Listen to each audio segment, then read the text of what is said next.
Hey, it's David Johnston from SmudgeCat Games here. I've just released support for Steam Workshop in Growing Pains now, so I thought I'd record a little video which shows how to use the editor, so you can make your own levels and publish them to the workshop. So if you launch the game now, you'll notice that there's a couple of extra options. There's load level and editor. Load level lets you play levels that you subscribe to on the Steam Workshop. So if you see a level you look of, you can subscribe to it and then go into this option, and then you'll see it in this list here. And you can select the level and then play it. All the levels have got leaderboards like the main game. So yeah, you can play against your friends and compete for times in the same way as you would for the main levels. But mainly I'm going to show you how the editor works. So if I select the editor now, you'll see it comes into a very kind of blank level. You get this sort of very basic startup level, just an empty space with the player in it.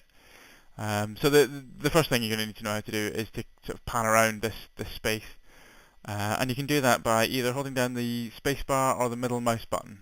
If you do that and move the mouse around, then the view will pan around as well. And if you scroll the mouse wheel, then the view will pan in and out. Obviously, given the nature of Growing Pains, zooming in and out is quite a crucial part of designing the levels. So you will find yourself doing that a lot. You can use the cursor keys to pan around as well, or page up, page down to zoom in and out. But I find the using the mouse a better option. So, uh, basic sort of editing of the map. You might have noticed you've got this sort of cursor here that appears under the mouse arrow. You can change the size of this by scrolling the mouse wheel sort of to within a fixed range, and then you can use this to sort of cut away parts of the level. So if I right click somewhere, then that gets rid of that area of the map. If I left click, then that creates wall of that part of the map. So I can create a wall there, and I've opened it up there. Um, Obviously that works at different zoom levels as well. If I pan right out here, then I can edit the level out here, which is a much bigger area than that there, but the scale is really irrelevant. It's as you're zooming in and out. So that lets you quite quickly sort of create the kind of basics of a level. Because it's built, this is all kind of happening using the in-game engine. So you can very quickly jump into a level to test it. If you just press escape, then you can immediately start playing the level and jump around as you would playing a normal level. So there's not much to do. Press escape to jump back to the editor mode again. So you can very quickly flick between the two, which lets you test your levels very quickly. So that's the kind of very basics of creating a level, creating the kind of basic structure of a level. Obviously you want to create some objects to put in there to make it a bit more interesting. These are all the object types down the left hand side. So you can either, to create these objects, you can either drag from the object. I'll start from the top and work down. So you can drag, if I want a glow stick, I can drag it down and plonk it in the level, like that. Or you can click and then click in the level to spawn one of them there. So that lets you sort of quickly stamp them down, kind of thing. You can change the scale of an object by if you click it and drag it, you can move it around obviously, but if you then scroll the mouse wheel, you can change the size of it as well. So I'm going to make all these guys the same size. So I'll test that in level. Does work as you would expect. Just glow sticks you can collect. And jump back to the editor mode. Everything respawns when you come back to the editor mode, so obviously you can still see where stuff is. So the next thing is the door. So we'll make this into a little area that you've got to collect these glow sticks and then escape through a door here. Just create a bit of a wall there. So now I'm going to do it. If I jump over these, then I can't get through here until I've collected all these glow sticks, where the door will then open. It's the way Growing Pains determines which glow sticks are needed to open a door is that the glow sticks have to be half the size, well, at least half the size of the door. So if you can see here, this door is twice as big as this glow stick here. So if I were to make, for example, I would put one here, make that really big, then I wouldn't have to collect that, and the door would still open. In fact, what Growing Pains actually does is count the number of glow sticks which are less than the height of the door. So in this case, there's 6 of them. And you have to collect that many to open the door. So in fact, you could collect that one, and then you only need to collect 5 of these, which is a little bit quirky, but it seemed like the best option rather than having to kind of assign glow sticks to a specific door. So basically, the best practice is to make sure that these things are at least half the size of the door. They can be smaller. I mean, I can make this really small, and you'll still have to collect it in order for the door to open. Yeah, the door's not opened until I collect that one. So that's the basics. Glow sticks and doors. They don't particularly do anything. Checkpoints are much the same. They don't have any kind of properties to them. So if I put that there, then the player will then restart from there. If they die, we'll open up this area a little bit as well. So if I do this, go through here, and then at suicide, when I respawn, I'll restart the checkpoint. That's true for the editor as well. Whenever I restart, I'm in edit mode now. If I jump back into the game, then I'm at this checkpoint because that's where I was last. You can jump between the different checkpoints. There's a menu option. Fraps doesn't seem to be recording the menu that's up the top here, so I'm wiggling the mouse up here, but you won't be able to see it. But there are menu options up there. There's a shortcut if you do Control less than greater than. It jumps between the different checkpoints that are within the level. Okay, so let's put some slightly more interesting things in now. So the next thing down on the list of objects here is a mine. So let's put a few in. So I can put these down in the same way, just left click and kind of stamp them in. So those are mines now, so if the player lands on those, then they'll die. But you might have noticed it was slightly different for the mines, that they have this icon above them. And this is a handle. You see these quite a bit in the next few objects. These are things which let you define the properties of an object. So this one here is these all have things where if you zoom in, you get a little description about what it is. So this is the movement type, determines how the object moves. So that dot just means basically it doesn't move. But if I click on that, then it'll change. It'll cycle between all the different options. Let's go back to this one, which is moving left and right. So you can see now the mine is moving horizontally, and a few of these other handles have appeared. So these ones here let you determine the range of the mine's movement.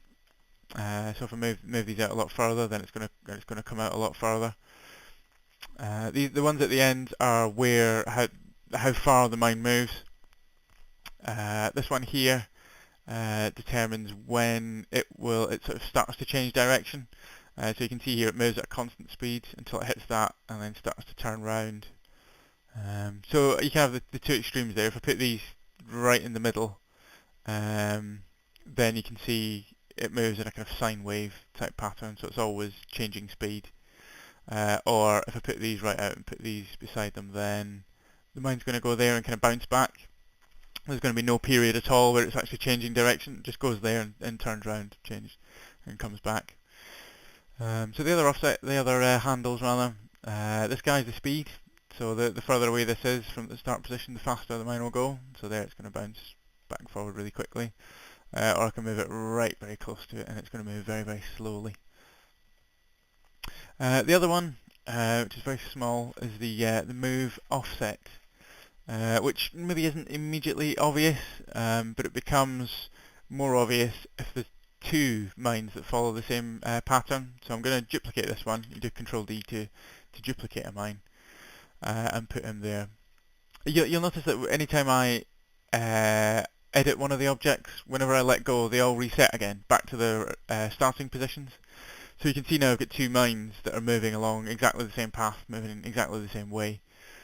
But you wouldn't necessarily want this in the game. You might want this mine to be moving along this path, but you want it to be moving in the opposite direction to this one. And this is where this move offset comes in. It's basically like a clock. It kind of moves round the main handle of the object. And if I put it halfway round, 6 o'clock, then it's going to start halfway through the movement pattern. So you can see now, well, one's moving right, the other one's moving left, and vice versa. So they kind of they're moving in opposite directions. So I mean you can do that with multiple ones. If I duplicate that again, and put that one a quarter of the way round, then yeah, you can sort of see that although they're all following the same path, they're moving, they're offset from each other. So let's look at the other movement types for a mine. I mean, it can move vertically, which is obviously the same as the horizontal movement in terms of these handles. Or there's this bouncing movement where, I'll slow it down a little bit for this, where the mine falls under gravity and bounces along. Always jumps back up to the same height, so yeah, you can like draw a bit of wall in here and it'll bounce off it. That's fairly straightforward. The only thing you can adjust with that is the speed. Similarly for this one, which basically just lets you pick a direction for the ball where it starts, the spike ball where it starts off. So if I start it off there, it will just fly off in that direction and keep bouncing around. I've got these little lines here that show for objects like this, which tend to sort of bounce around quite a lot. So you've got a handle that you can get hold of it. It's always at the starting position here. But yeah, this little line just lets you know that this mine bouncing around here belongs to this starting position. So that's it for the mines moving around. Next object type is this guy here, which I tend to call a bomber in the game, which is the one that fires these little bombs which explode into 4 mines. Now these guys always fire towards the player if I start playing. If I stand here, so long as it's got a clear line of sight, it will just fire it straight up and towards the player. So as long as it's got a clear line of sight, it will hit the player. So you can't actually choose you can't change the angle of it or anything like that. You can change the rate of fire, which is this one here. So if I drag it really close to it, then it's going to fire a load of bombs. So fire them in rapid succession, move it a little bit closer. So yeah, you can see it's firing loads and loads of them. Move that back a bit. You've got, these two determine the timings for things. So this one here determines how long it takes the bombs to explode. So if I drag this very close to the bomber, then it's going to fire directly at the player because it doesn't take very long for the bombs to explode into the mines. So it's got to fire a lot lower. This one determines how long the mines exist for once they explode. So if I drag that one right down at the bomber, then they pretty much disappear as soon as they're there. Whereas if I had it all the way out here, they would linger around for a really long time. It would take ages for them to actually disappear. I'll drag that back in. The starting values are normally a sort of a reasonably a good starting place, so I'll just leave them there. The final one is another one of these offset things. Obviously this guy isn't actually moving, so the offset actually refers to when it's firing. So again, I'll duplicate it because that's when it becomes obvious what these are actually doing. So you can see here they're both firing at exactly the same time. So if I move that halfway around, then they'll alternate firing. So that one will fire, then that one, then that one. And that lets you have 2 of them together but not firing at exactly the same time. So let's look at this one, the launcher. This one fires mines. Put it about there. These spike balls. So this one's got a few parameters. Probably the most important one. This thing doesn't fire at the player. So the most important, 2 are these 2 here. These determine, for a start, they determine which angle it's going to be firing at. So if I leave that there just now, you can see how that's changing the angle of the mine, that giving you a little trajectory of where they're going to go. At the moment, once it's the angle's fixed, then it's always going to stay like that. But the launcher does change the strength that it fires the spike balls at. So if I drag this out a little bit more, you can see I've got 2 handles here. This is the maximum strength and that's the minimum strength. So you can see these spike balls are always going to kind of fall between these 2 arcs. It'll go up and then it'll fire them at nearly maximum strength, and then it's going to come back down, and that's one fired nearly at minimum strength. So that lets you give them sort of a little bit of variety, so you know the mines are always going to be landing along here somewhere. Other things you can change, This is similar to the bomber, which determines when the mines fade away. So if I move that close to there, then they don't even reach the ground, they disappear very quickly. Or I can drag it further out, and then they'll land and they'll sit in the ground for a little while before they disappear. That's the fire rate as well, same as the bomber. So I can have this firing very frequently. Let's fire even more. So yeah, there it's kind of pretty much firing a constant barrage of these spike balls. That's the speed it changes the strength. So you can actually see there's a little. I've added this little red dot in here, which you can just see, which is the current strength that it's firing at. So you can see this just moves between the minimum and maximum strength, bounces up and down, and you can determine how quickly it does that by adjusting this handle. So if I drag that out a lot further, it's going to change too rapidly. You can't actually see what's going on. This is probably more obvious if I increase the fire rate. Let's put that right down there. Slightly more reasonable. So yeah, you can see it's really quickly going between the two different strengths. So it's it looks fairly random. Whereas if it's much closer to the bomber, then it will be firing more as it was before. So very gradually changing the strength. And the other things again are these offsets. One is a strength offset, one is a fire offset, which I will demonstrate again by creating a duplicate of it. So being a duplicate at the moment, it's doing it exactly the same way. But if I change the strength offset, put the strength offset all the way around here, then this one will start firing at maximum strength, whereas this one has started at minimum strength. So obviously they'll sort of cross over there at some point, and it'll let you offset them based on this red dot that's moving here. The other offset is the firing offset, which is less obvious when they're firing this quickly, but let's try it anyway. So yeah, you can sort of see it there. That one's firing, then that one, then that one, then that one. It's sort of bouncing between the two rather than both firing at exactly the same time. So it's another way you can offset the movement of one of them against the other. So let's try. What have we not done? Where are we at? So yeah, a swinging spike ball. So let's put something in the map so it kind of looks like it's swinging off something. I'll put it up there. Spike ball, make that a bit smaller, and just drag out and plonk in level. Again, the default value gives you, something you could use. You can immediately jump in there, and you've got, a spike ball that's swinging away there. But you can tweak it a bit as well. You can determine because this. Well, let's cover the speed first of all, which is right there. When this actually starts, its speed is at 0 because it's just falling under gravity.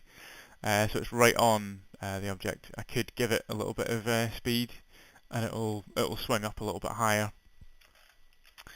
Or I could start it going the other way. This icon here lets you determine the kind of starting angle and how big how many links in the chain there are. How big that swing's actually going to be. And this one here is the gravity, which kind of ends up determining the kind of overall speed of it. So if I make gravity really high, then it's going to swing very quickly. Whereas I can make gravity very floaty, and it's actually spinning. It's so light that it can actually spin around that way because its starting speed is launching it up this way. But yeah, if you do that, it's very gentle. You can even have gravity going the other way. If you drag it up, then gravity is basically pointing upwards, which was never used in the actual main levels of Growing Pains. But I'm sure some people will use this for Steam Workshop levels. So that's that's spike balls. Swinging spike balls. Let's do lasers now, which have got, similar to mines, they've got this movement type parameter here. I'll put it in the middle. So default is not moving at all, or it can move horizontally or vertically. The values for changing that are exactly the same as for doing the mine. You've got these things here which determine the the extent of how far it actually moves, and this one when it's going to change direction. The only other thing you've got for the laser is the direction that the laser's firing. Excuse me. So this is fine just now, but if I put it down here, obviously it's gone a bit weird because it's trying to fire down. But if I rotate this round, then it will fire upwards. So that's the only thing that's different from the laser compared to a mine that's moving left and right. And we're pretty much there. The only thing that remains is the goal, the thing that you're actually aiming for in the level. So yeah, I could, I guess, put that over there. This isn't the most exciting level in the world. But yeah, I just need to avoid that laser and then get to the goal. This doesn't actually do anything in the editor, but obviously if once the level's published, then once the player reaches there, then that'll be the end of the level. So yeah, that covers all the objects. Hopefully that gives you an idea of how things work, how you can use these offsets to make two things which are identical move in a slightly different way. One thing I've not covered yet is when you're playing the game, the view is continually panning out, and it doesn't limit itself to the area that you're in, the way that it does in the main Growing Pains levels. So here it's starting to look a little bit odd because I've panned out so far back from where I actually started. So if I jump back into the editor, there's again, you can't really see the menus here, but there's an option up here to enter the view mode, and that lets you. It gets rid of these icons down the side, and you can't edit the objects anymore.